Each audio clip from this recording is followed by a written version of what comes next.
السلام علیکم ورحمۃ اللہ وبرکاتہ۔ آج کی چند اہم خبریں سنیے گا۔ قانون کے دائرے میں رہ کر ملکگیر مہم چلانے کا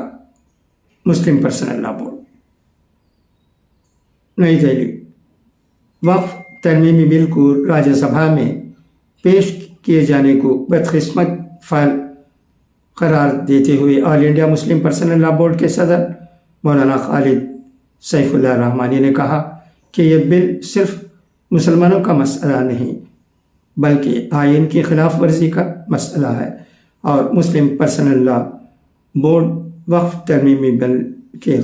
خلاف قانون کے دائرے میں رہتے ہوئے ملک گیر مہم چلائے گا۔ آج یہاں ایک پریس کانفرنس سے خطاب کرتے ہوئے انہوں نے کہا کہ وقف کے بارے میں بہت سی باتیں سامنے آئی ہیں جن میں کچھ اچھی ہیں، لیکن جھوٹی باتیں زیادہ پھیلائی گئی ہیں،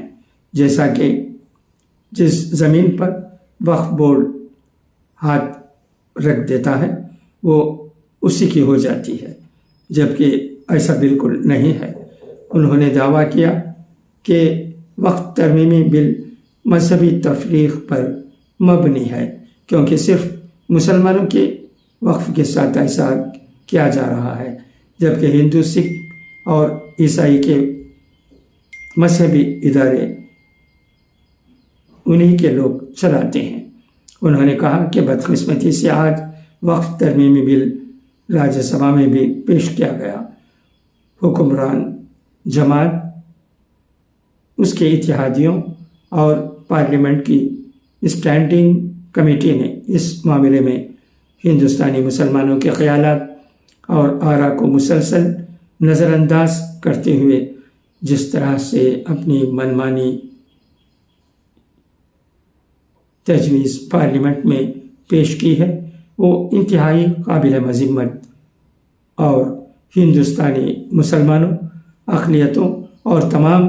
انصاف پسند لوگوں کے لیے ناقابل قبول ہے، اور ہم اسے